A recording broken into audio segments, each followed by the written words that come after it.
Okay, so hello everyone, and thank you for coming. Thank you for joining us. And today's workshop is about SDG 17 goals.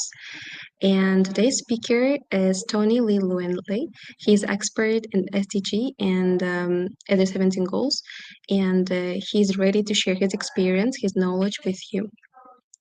So, hello, Tony. Hi, Sarah. Hi, everyone. I trust everyone's good. I'm calling in from Mauritius, a small island in the Indian Ocean in the southern hemisphere. Um, Mhm. I'm a consultant in sustainability, also a founder, working on, and I'm also an advisor for the Google Startup for Sustainable Development Program and a mentor and facilitator for the accelerators. So I'm glad to be here, and I'm going to share my screen and speak a Mhm. little bit about SDGs. So I'm not sure how many people will be online. Probably a lot of you will be watching like a recording. So the way I'm going to go through this, I'm going to present an SDG, or the 17 of them. So that's going to be quite long, and I try to also give a few solutions that I have myself mentored with startups, or have come across these examples. And most of them actually are from the Google for Google Startups for Sustainable Development Program. And at the end, you can get my contact details. You can reach out to me, or I'll monitor also that YouTube stream. And if there are questions there, I'll answer. Or I hope I can bring some value and a bit more knowledge. I know it's going to be quite an overview. But I'm available for any other questions you may have. So I'm just going to share my screen. Give me a second.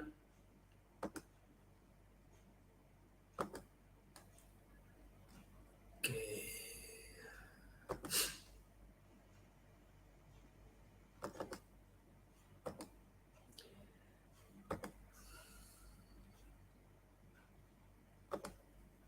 Yeah.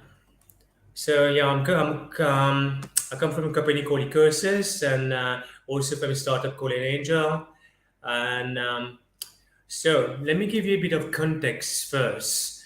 This is an old slide, but I couldn't find a newer one, and I think actually there's been more problem. So the Sustainable Development Goals, it has been taken on board in 2015.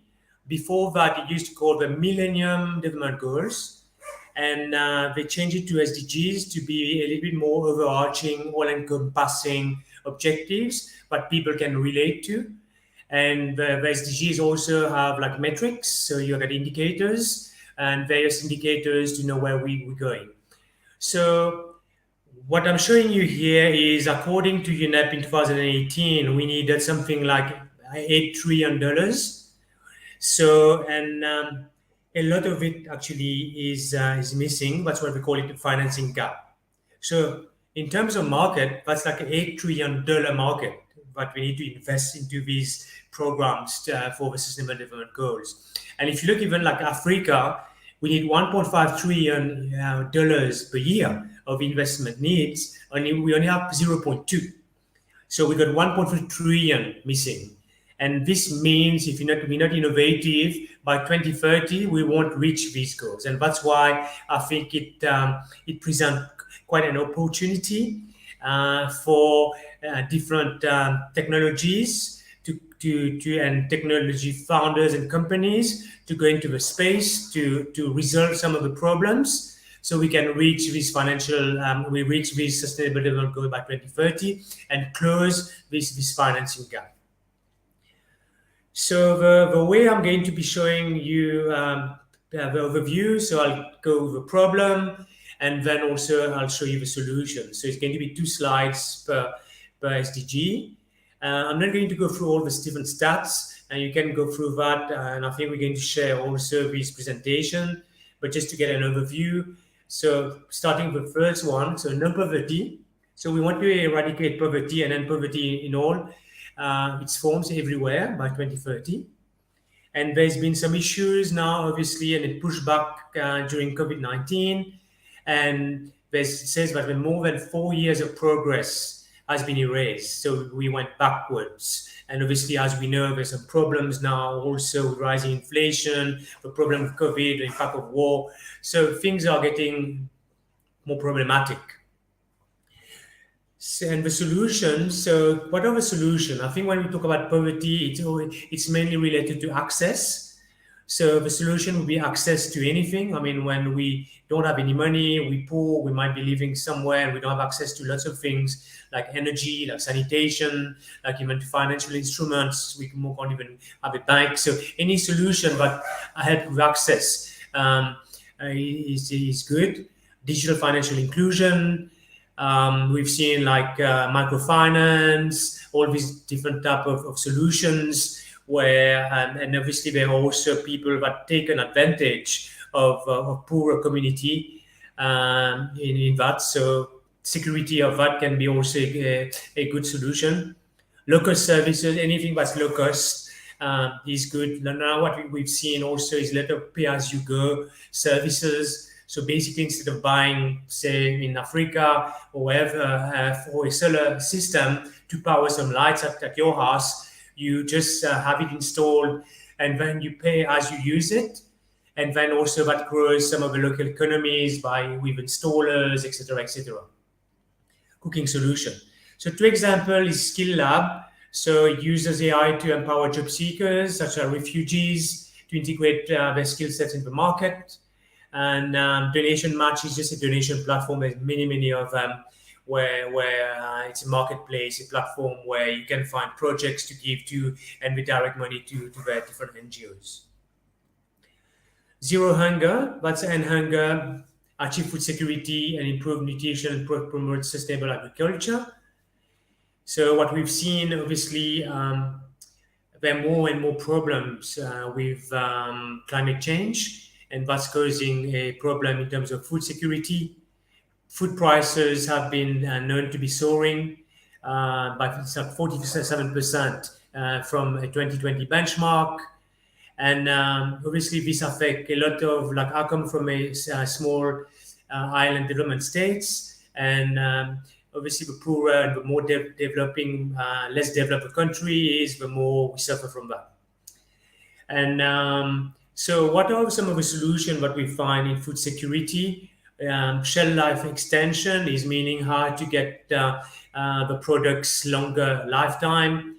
And now also in my country, there's a law that's passed, but you can actually sell beyond expiry date, the sell by date.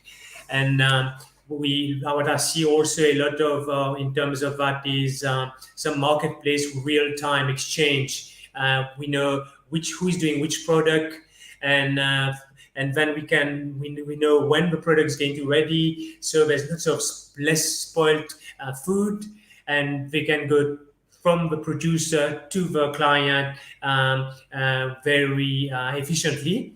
So that reduce like food being spoiled.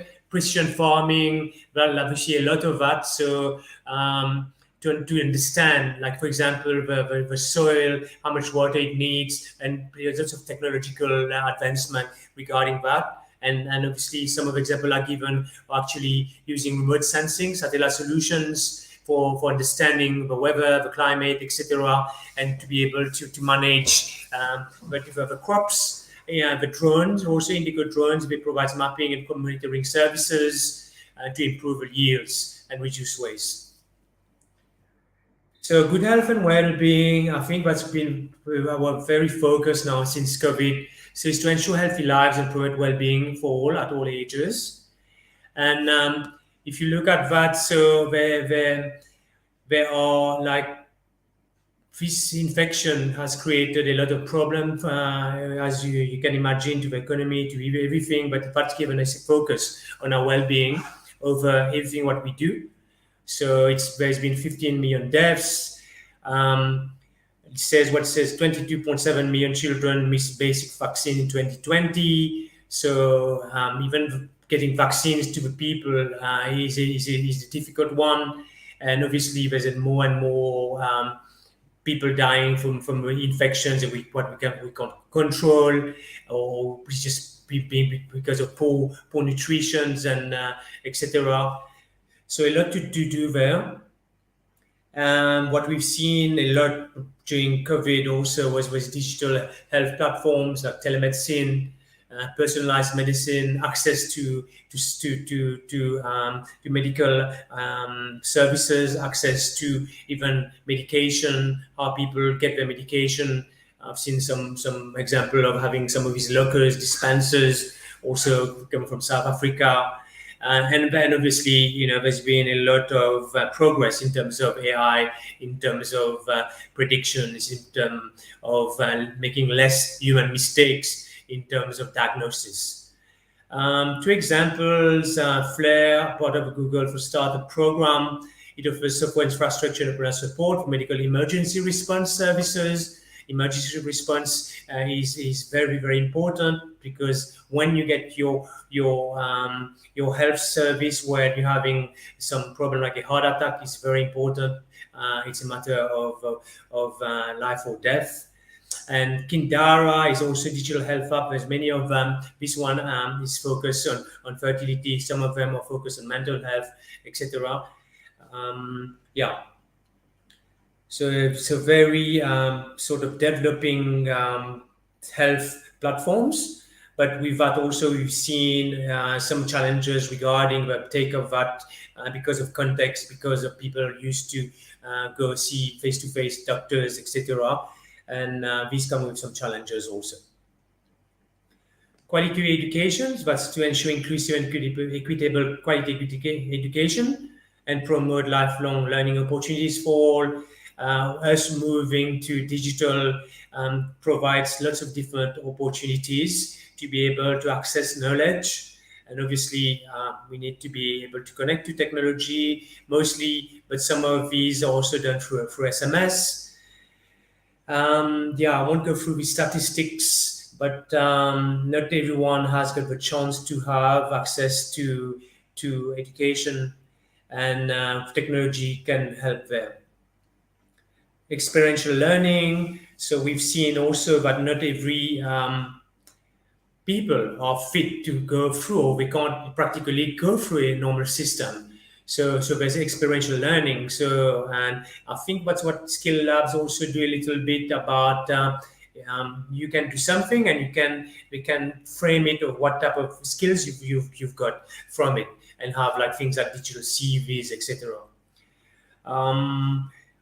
So Wonder3, what it does, so with technology today, Wonder3 uses accelerated cognitive and motor development children. We've seen that already with some of the basic apps for kids, so we can learn from. This one is a little bit more advanced, but uses different way of like a gamification also to do that. All Can Code is a both kids and adult learners that can build adventure games. So it gives, I think it's the future. We need to be learning to code, and so these different apps also helps. There are different apps that helps to be able to learn coding from a very young age. Gender equality. This is very, very important, as you are aware, in the last decade. So diversity is important to ensure gender equality and empower all women and girls. So we've seen that there have been some progress over the years, and there are also lots of policy, diversity, equality, and inclusion. So this is very important, and there's technology respond to that in different ways. What we've seen is about how it's specific technology for women. It's a lot of them is for women empowerment. There are lots of support for women network. Women safety is another one. We have quite a few apps also that helps to protect women, either when they're catching the public transport, etc. It's either through vetting the transport provider, or giving them access to communication to make them safer. The two examples that I've given are professional networks for women, and just also for those who are interested, for Africa, there's a Women Founders program that's going to be starting, and you can find this on the Google Accelerator page, and you can apply for that. So clean water and sanitation is to ensure availability and system management of water and sanitation for all. We've been actually losing a lot of our nature-based solutions like the ecosystems, that's been degrading. It says here 85% of the planet wetlands have been lost. So it's very important for we to have wetlands so it can treat the water before it goes into the earth or into the sea. So there's a deterioration of the ecosystem, and then also a lot of places we have like water stress. Even in Mauritius, where I am, our reservoirs are about like 30%. But good thing we had some rain, but it was raining for like probably 2-3 weeks. It's now about 50%, so we're not there. And we know also there was a 0 day in Cape Town where they were going to turn off the tap. And sanitation also is very important in some areas. So this is very, very, very important. And I mean, if you maybe you're in Europe, some of you are in Europe, and the price of water has already gone up. For us, the price of water is 40 times less than in Europe. So yeah, so it's very important, clean water and sanitation with SDG. We want to safe and affordable drinking water. We've seen lots of filtration systems that have been created for that. Sanitary wastewater treatment. This also, there's lots of different technology to do that. Some of them are portable, but we've seen rainwater harvesting, water data management. Very important to be able to have data to understand more the consumption and the production and the loss. We also see here leak detection. So there's lots of future actually in leak detection because I think even in my country, I might be wrong, but something like ridiculously high percentage of water but we actually processing and filtering, etc., but actually lost in the system. And I think that's a worldwide thing where broken pipes, etc., etc. And today we can do real-time leak detection. Affordable and clean energy to ensure access to affordable, reliable, sustainable modern energy for all. So in there, we've seen the energy crisis. We've issue with the war in Ukraine, and a lot of places also don't have any energy at all. So there have been some decentralized small station. We used to do renewable energy. So this is, I think, a very buoyant industry, the energy sector, because prices are going up. There's more and more. I mean, you're in technology. That means that as you innovate, as you do more things in technology, this means that we need more and more energy. So as also like we're going to go through electrification of all our vehicles also. So it's very important to work on the production, on the reduction in energy use, like energy efficiency, etc., and to understand also what consumes energy, in everything. So renewables, that's a lot of it. A lot of businesses on renewable energy, smart grid systems, a lot of new systems now. Smart grid meaning there's demand response, etc. It's better management of energy because if you imagine if you're doing like power plants, etc., you can predict and you can. Because when you switch off a machine, it takes time, it takes energy itself to start like producing energy, and when you can't just switch off, So there are like some planning and some prediction. That's why smart grid is important. Decentralized energy, a lot of where places where market are actually free, you can produce somewhere and sell somewhere else. So lots of marketplaces and solution in that also where we link a marketplace where we link the producers with the clients, with the customers, etc. Energy storage, that's very important because to protect the grid, we need to be able to have energy storage, or yourself, if you want to produce energy, you need to put it somewhere. If you don't have a grid, waste to energy, so that's part of different technologies to produce energy. And I think we really need innovation in this sector. because as we move towards renewable, also there's a problem with producing, the panels, the batteries, etc. This means that there's pressure on mining, and all these rare earth materials are important, and we find it in the ground. So as we move to renewables, we need to be thinking of, like, where we're going to mine this thing, or how we're going to do the mining, how we need to break the soil to get to the thing, how can, and also be less polluting. So big space and very interesting also to get into. So two examples: that's energy analytics, but that helps also what you can't, where you don't measure, you can't obviously can control and improve. Some lots of platform. Empower is a different platform, B2B to C platform for clean energy. So we are getting almost halfway. So decent work and economic growth. So that to promote sustained, inclusive, and sustainable economic growth, full and productive employment, decent work for all. I mean, more and more there are issues regarding unemployment, and we've seen this getting more and more problematic as the market sort of recede, and there's some less activity, and things are getting more expensive, meaning that like we've seen that in the tech industry, a lot of layoff and being cut off in the workforce. So this has caused some problems. And then you will also have use of technology, where we can replace human beings with machines. So a lot of things to think of, how to look at decent work and economic growth. And also when we talk about economic growth, this also has got repercussion on environment, on society, etc. So this is a very, very important topic also. So what have we got the solutions, analytics for everything, all these different SDGs, all about data, about understanding and using data to be able to apply data analytics and insights for us to do better decision. So there we have digital financial ecosystem. So where what we actually banking the unbanked, we see that.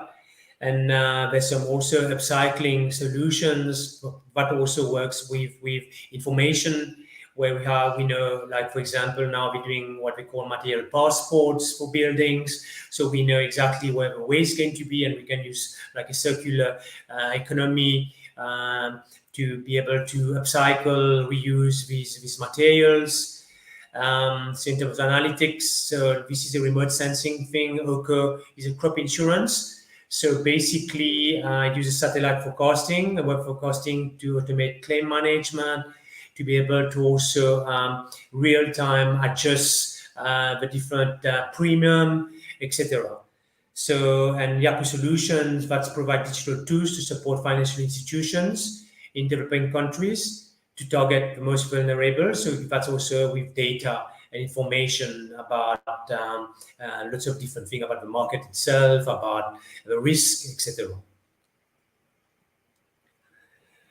Okay, SDG 9, industry, innovation, and infrastructure. To build resilient infrastructure, promote inclusive and sustainable industrialization, foster innovation.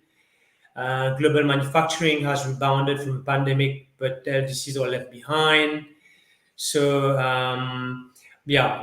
there what we see also is the small, medium enterprises to be targeted, for it to be inclusive, and to be able to have technology helping also in terms of circular economy. I think you heard circular economy and how to do that, and how to be able for circular economy to work. For example, you need to connect all these stakeholders together. We need to know, whose waste, how much waste, where, etc. So people can, have using also another platform to put a market value in the waste and then get it through to the user. Then we use also there's lots of artificial intelligence There are a lot of different new emerging technologies like 3D printing, etc., etc. So lots of different things for SDG 9. And then obviously there's everything smart, smart anything, smart mobility, etc. Resource efficiency is important. How we can actually reduce resource, also reduce virgin materials. So we can understand more about that. We can understand also get that's also part of the sustainable consumption production SDG, where you get more information for the customers, so the customers can know actually where the things come from, how much environmental impact there is for one product, so they can do better decision in terms of purchasing, etc., and then also transform the market and transform industry. AI application, predictive maintenance. So everything is now connected. When you get alarm, when you need to change things, so you don't have breakdowns, but actually stop.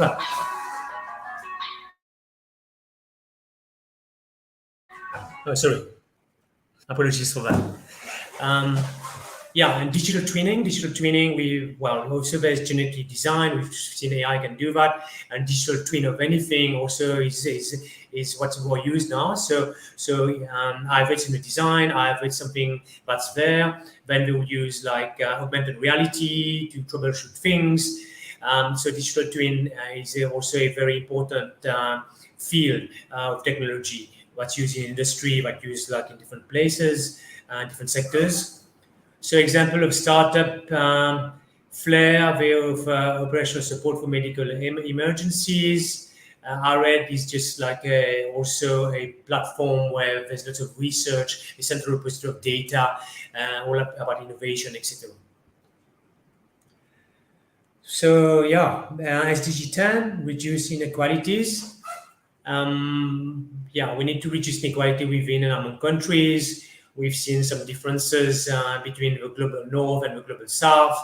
And so more and more also we've seen the inequalities because as things get, so the crisis that's been happening and a lot of people have been feeling it is more about the middle income. So a lot of middle income are getting erased or becoming like in lower income because things are getting more and more expensive. So then there's a big gap that actually been created between the wealthy and the less wealthy. And this gap is actually quite ridiculous. And I think that's also because of capitalism. And inclusion is sustainability, inclusion, or like, gender, all these things are very important now. And they're getting lots of, organizations are putting lots of pressure, even financial institutions, on companies and corporates. So to reduce inequality, to put inclusion at the forefront.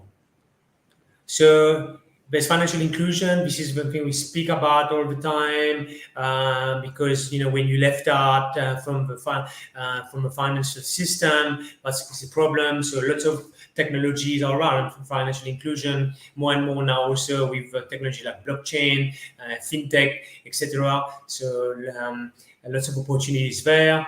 Smallholder farming, that probably means where you can use platforms now also for connecting smallholder farming, eliminating the intermediary. So before these, any small businesses had to go probably to access a market, go through an intermediary. So therefore, with technology, we can cut the intermediaries and the benefits can go to the smaller businesses. A representation of underrepresented groups. Here we are also seeing some student financing, so that's also platform marketplaces and fintech. Seva Exchange, an example, is about time banking. So it's about volunteering, it's about more like a bartering system where you put some effort in something, and now with platforms you can track these, right? Voiceit, that's natural language processing, text-to-speech technology. Sustainable cities and communities, and this is where my expertise lie. So it's making cities and human settlement inclusive, safe, resilient, and sustainable. So this is about infrastructure. This is about management of cities, of different places. and so there's more and more people going into cities, and there are also a lot of pressure on these cities. So how we can make life easier also for people, how can better manage resources. This is what we're looking at, how we make it more resource efficient. So these are the things. Obviously, in many of these countries, what we looked at is affordable housing, access to housing itself, how we can build cheaper, how we can build without having a lot of environmental impact on what we're doing, alternative construction systems. Yeah, I mean, if you think about it, construction, the way we build, it's always been the same for centuries, and only now there are some changes and some innovation where things are getting done in a factory and then gets put on site. So these are the things where what people are working in. Also design. Now with technology, we can have more efficient design, building information modeling, etc. So there's green buildings and smart cities. So there are lots of technologies, obviously, for smart cities, because for it to be smart, it needs to be linked to technology. And green buildings also, there are lots of things that are technological in there. I invite you to have a look about lots of this different innovation there. Sorry for the typos. Resource management, disaster risk management also. I mean, we see that early warnings, etc., crowdsourcing information from the people that actually sending messages or information of how it's happening, or even monitoring an area using crowdsourcing, digital twin again. Remote sensing, we see like the impact, we monitor urban air quality using satellite imagery and ground sensing, and we use that information to make better decision. And another is go far, but actually change the driving habits of people to improve fuel and improve safety. And we have a lot of examples for that. Responsible consumption and production, which to ensure sustainable consumption and production patterns. So that's very important. I think we don't really think also, we have the money, we just buy anything. And more people are getting conscious of what we're buying. And that's very important, because what we buy means that what we're supporting. So for us, it's very important also to understand what we're buying and what we're supporting. Here, some statistics: too much food is being lost or wasted. We know that reliance on natural resources increasing. So the more we're taking from the land, etc. So the more problems we having. I mean, even agriculture, which is important for us because we need to eat, and that has wiped up a lot of biodiversity. So we need to really think how we consume, and obviously that for the producer to think how they're producing. As a measure, so carbon footprint tracking is one of the measures, because we talk about global warming and climate change. So I'm happy that there's lots of now disclosures. Now companies disclose a lot of things like the climate risk, about the environmental impact, etc. So it's similar to when you look at, if you want to lose weight and look how much calorie I'm getting to get from the product. Now also they're going to give you, how much carbon dioxide they have equivalent, they have emitted while producing the thing, where it comes from, all these things. So you can have, you can choose. And exactly the Beagle button, which is also a startup within Google for Startups. They provide these different alternatives also, but getting something which is better for the planet. Supply chain traceability. Now with blockchain, that's very easy to know where things come from. That is actually, where we're getting our wood, so it hasn't been like black market or using kits or wherever. It's like responsible sourcing, resource conservation. Also, circular solutions. I think there's some words missing there. So circular solutions, all about circularity. So this is new, and it's very challenging. Not new, but it's something that we're pushing for, because there's less and less raw materials, and we want to use circularity to use waste and make waste into new products, upcycle, etc. But how we do that means we need to be able to exchange a lot of information between stakeholders, and technology can help with that. And yeah. So APKI uses honeybees as biosensors to fight against biodiversity loss. We know how bees, I'm sure a lot of you have heard about how bees are important, but bees getting extinct from the world, and we're also getting extinct because bees pollinate crops, etc. But yeah, but they invented some artificial or robot bees now also to do that. So yeah, so biodiversity tracking and checking what different states and what we use technology for that.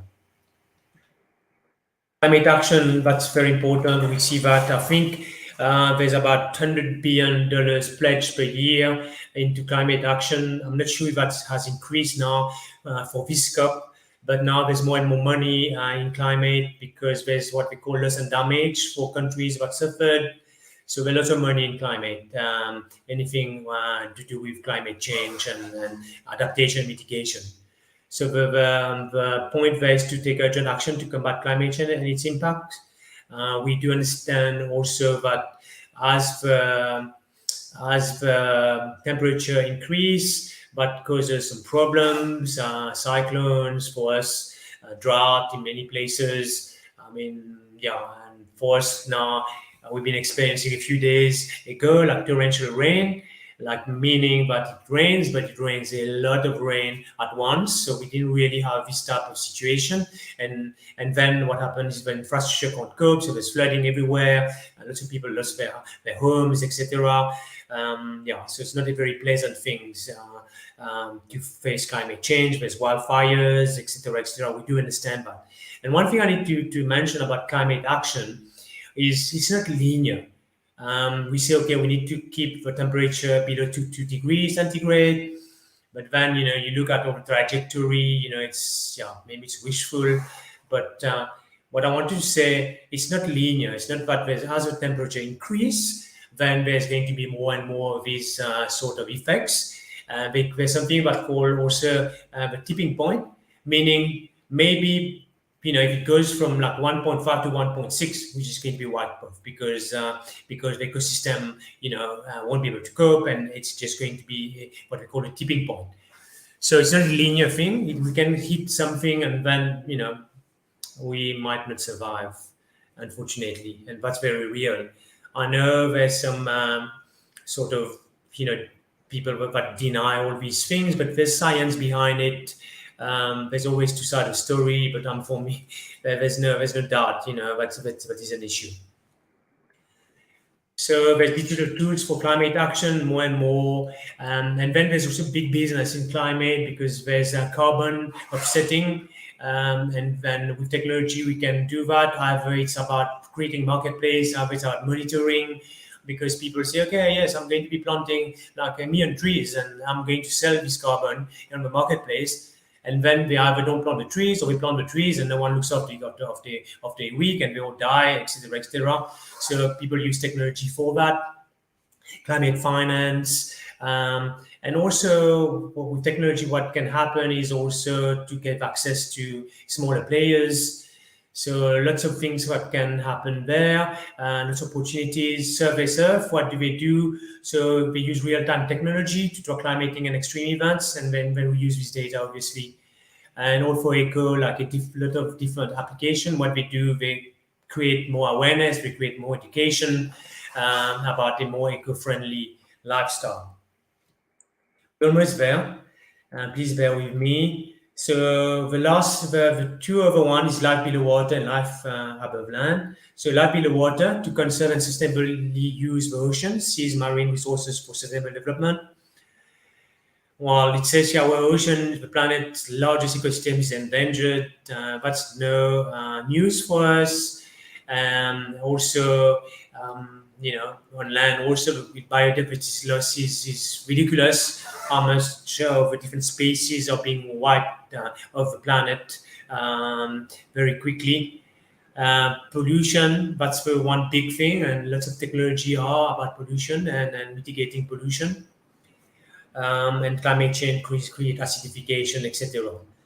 So yeah, data, and that's how we can use technology, remote sensing. We can understand the ecosystem better, water quality monitoring, recycling. A lot of recycling of we've seen that with Adidas, we're recycling plastic nets from fishermen to make shoes, etc.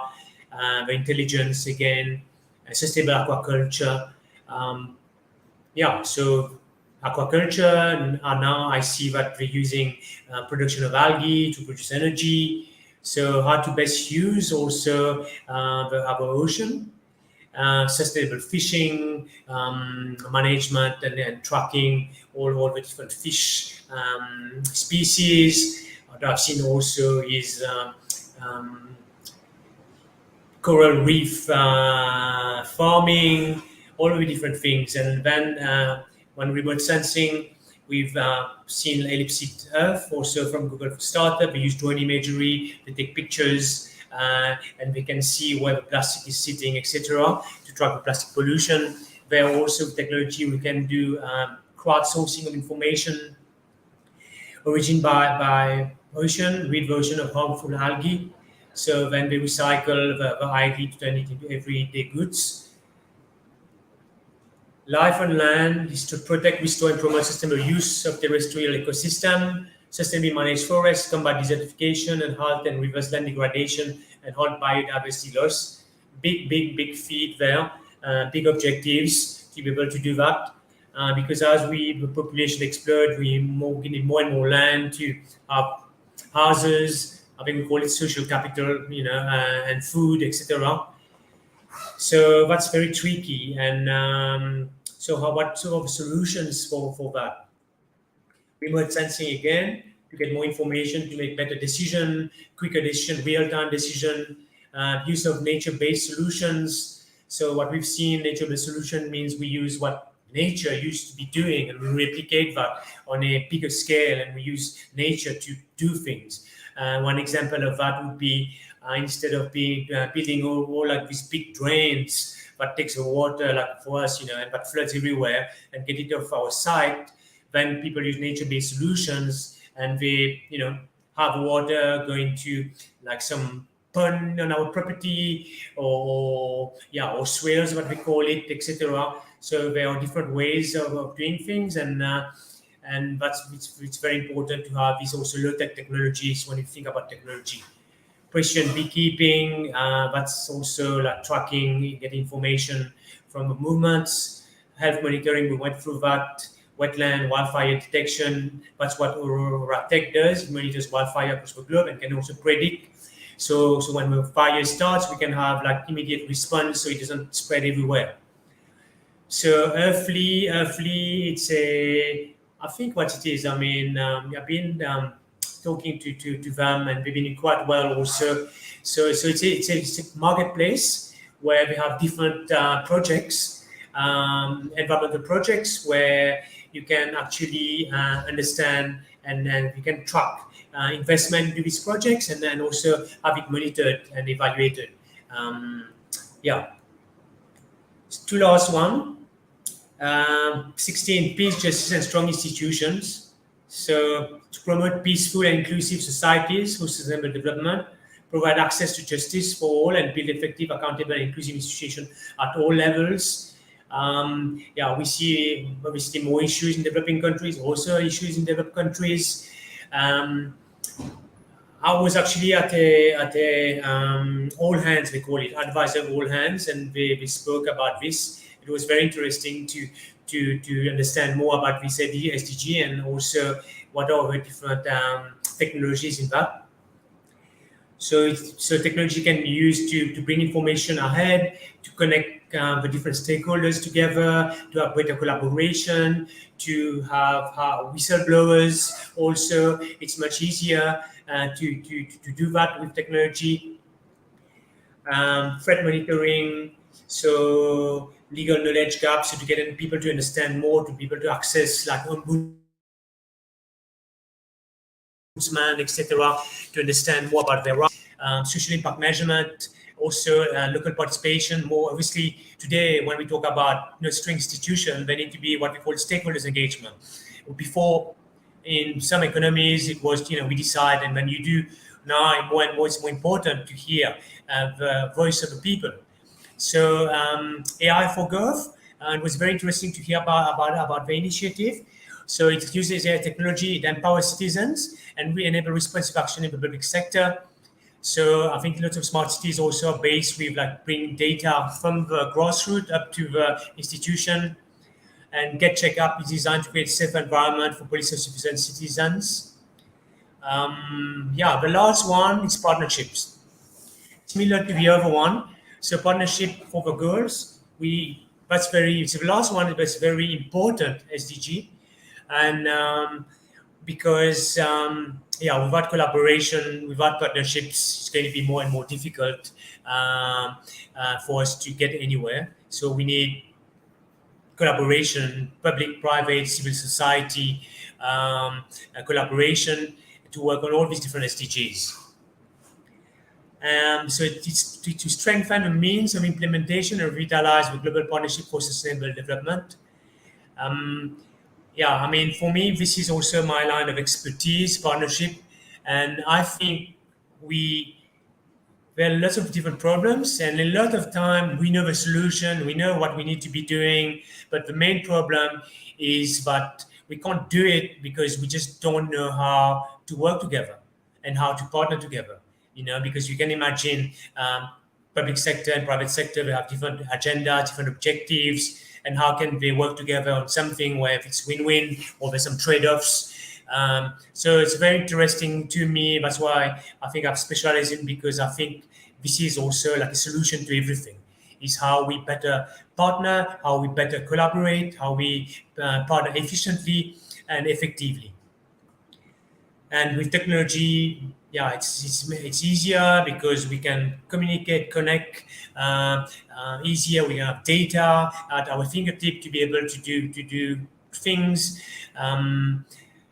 So here it talks about impact investing, capacity building, collaboration. So everything like collaborative platforms, we see that, like from every tools that we have, that we can now, just communicate from hundreds of people at once in just sending one message.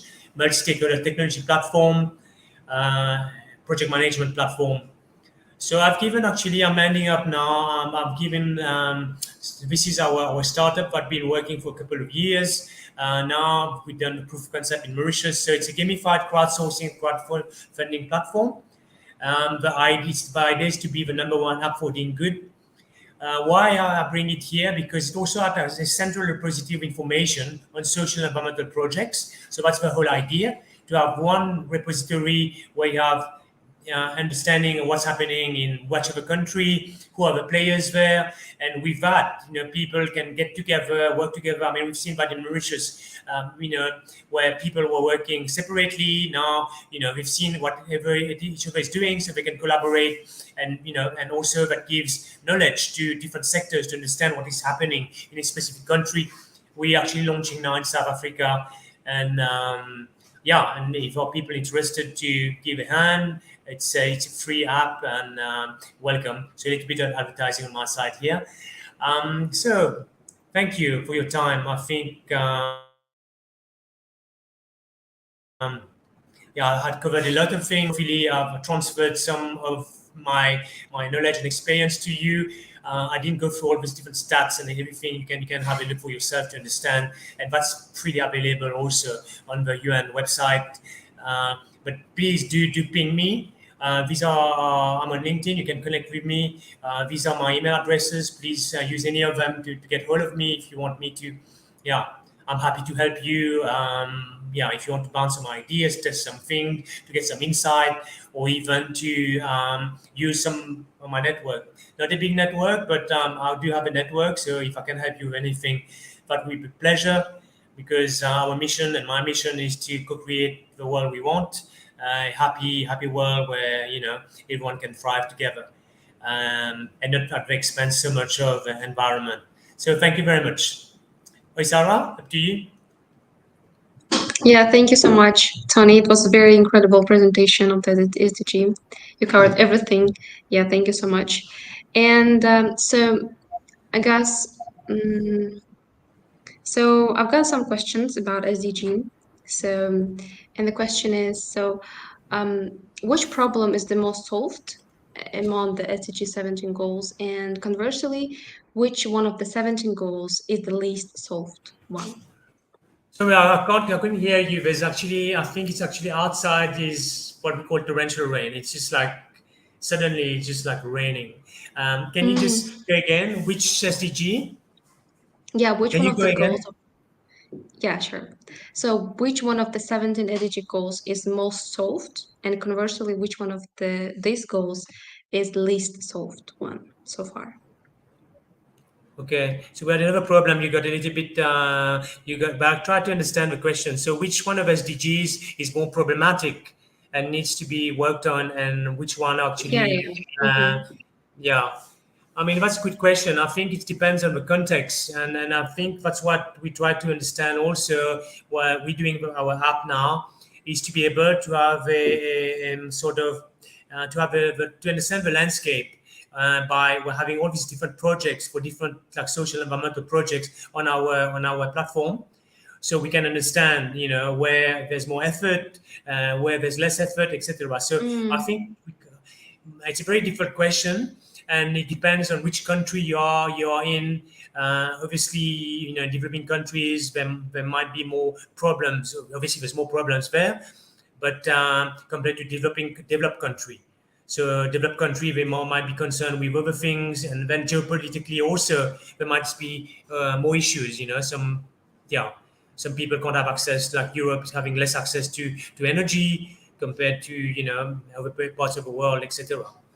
So it's a mm, tricky thing. I think to me, we need to work on everything.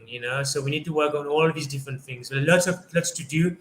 That's why it's like I've shown in the beginning. That's why we need $8 trillion, every year to work on this. So yeah. So I mean, I think for anyone, my take on that is go where you feel there's some sort of where your passion lies, maybe a connection, something that you're really connected to a cause, and obviously you can have brilliant ideas, but I think when once you're passionate about a cause, that actually gets you through the hard times, because then it's your passion will take you where you actually run out of money for your startups, or you're having some difficulties, you can still get mm-hmm, driven by this. I want to do that because of my story, about my past experience, and I hold this dear.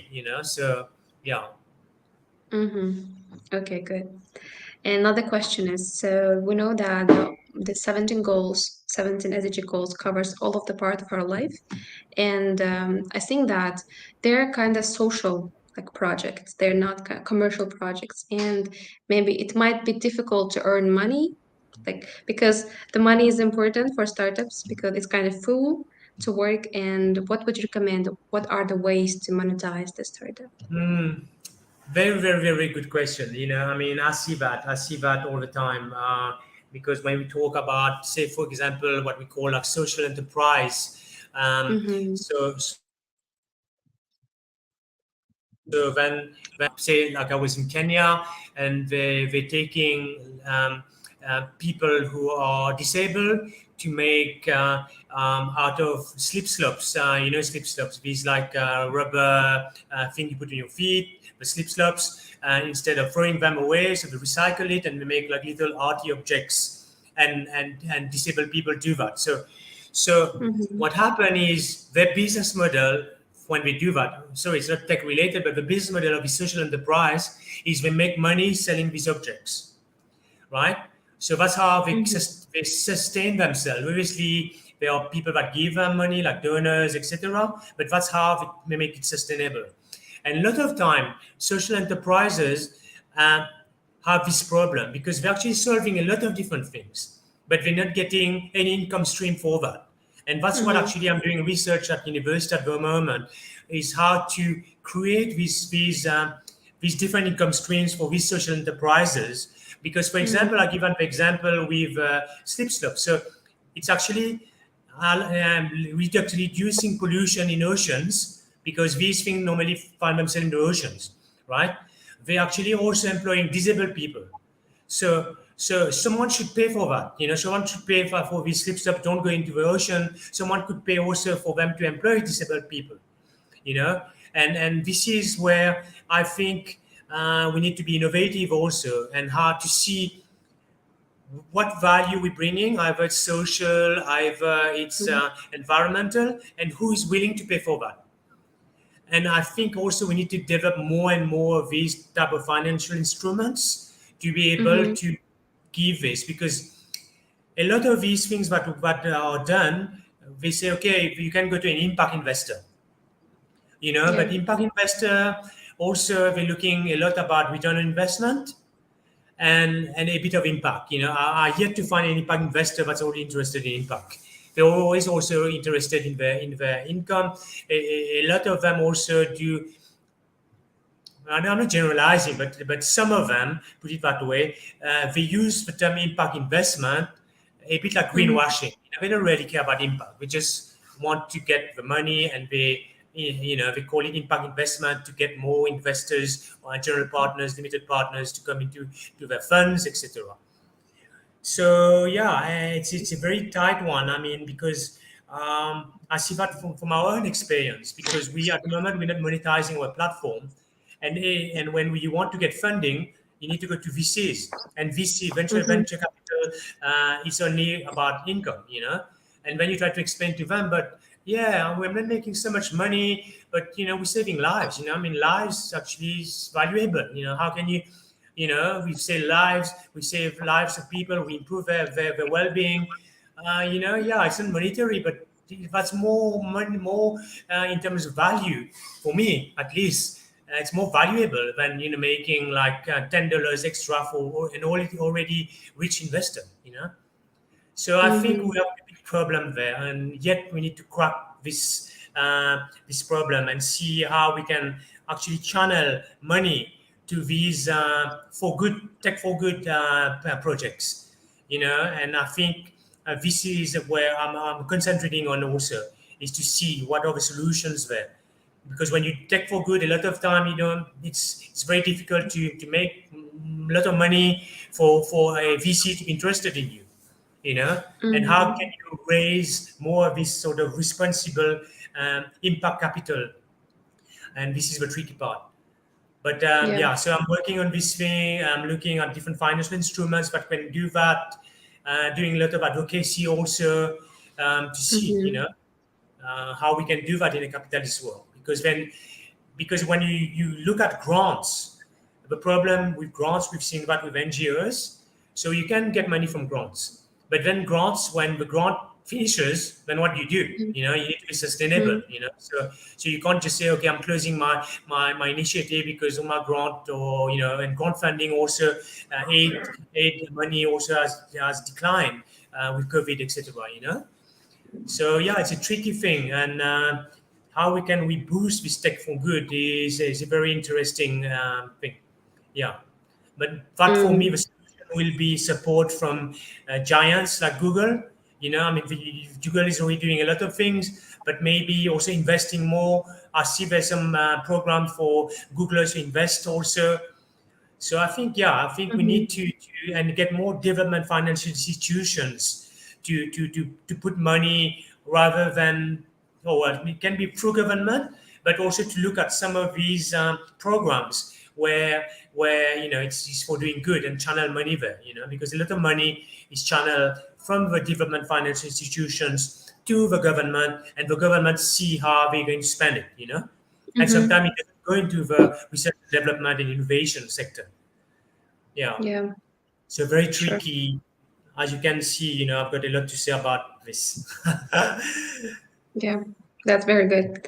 And the next question is like, most of the project they're participating in Solution Challenge, they participated in Solution Challenge last year. According to statistics, well, not all of them, maybe none of them like released to the market. So what do you think? Why is the problem? Just it was kind of MVP and that's all. So people, the students didn't go that beyond. the project? Yeah, so I think the main thing that can happen, obviously, one is it's very difficult. I mean, I've noticed that if you have an idea, you do an MVP, then there's so many ideas out there, and how you get partners behind you, and mainly there's this issue when you Mm, tech for good, like solutions focus, and sometimes there's the business model is not very good, so it's so the business model is weak. So that's why also then it won't arouse interest. Like I see that for us. It's like okay, yeah, but where's your first paying customer? Oh no, I don't really have a paying customer, but I'm doing good. Oh no, no, I'm really interested with you. So mhm, unfortunately, I think it's the capitalist world we're living in, where it all revolves around profit, and good thing also where some of the investors are interested about the user acquisitions, etc., the rate you actually you're growing your platform, but a lot of them are just concentrating about income, and rightly mhm, so, because most investors, if you invest something, you don't want to be waiting, and you want to getting money from the first month. So go to some of these projects, but less risky mostly, and then also maybe also in existing businesses, and that's why we see in innovation, it seems a bit more risky, and mhm. therefore also now also since COVID, it's a bit more difficult, I think, to get funding.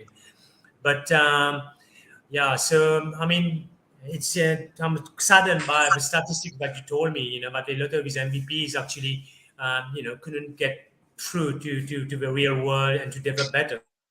Mhm. Yeah.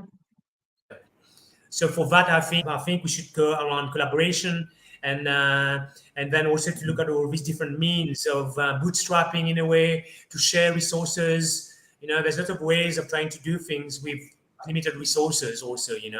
And that's also Mhm. being supported by accelerators, etc., etc. So yeah, Mm. Yeah. I hope this year, when there's solutions, and that we can go from MVP, from the hackathon into the world.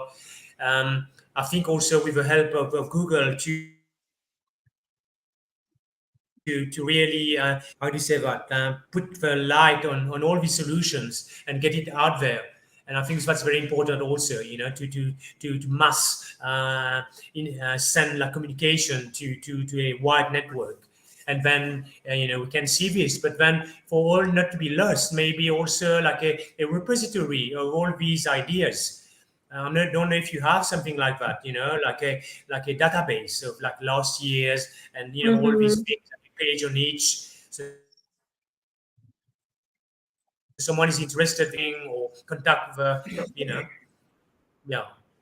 I'm not sure, if you Yeah. have something like that. So because obviously a lot of work goes into building an MVP, proof of concept, and we don't want this also to be put on a shelf and no one knows about it. So if it's like it's somewhere someone can find it, that would be great.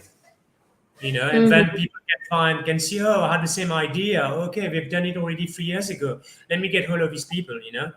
So mainly Mhm. when it's social environment project, collaboration is very important, because I think Mhm. mainly it's for a purpose. People wants to do it because they want to do good. They want to see a change in the world. And it's not so much I want to make as much money as possible. And Mhm. therefore, well, if you collaborate, there's more chance for you to get it out there. And yeah, so mainly in this, I see that a lot of time there's a competition, but I would Yeah. see, and then you do it both on your side and then independently, and you don't reach much, and for me, I mean, yeah, I'm all for collaboration, and let's Mm. get Good. together and give it more Mhm. chance.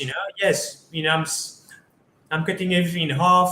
Maybe there's some business model, but I'm happy to have half of something than 100% of zero. You know. Mhm. Yeah. I got it.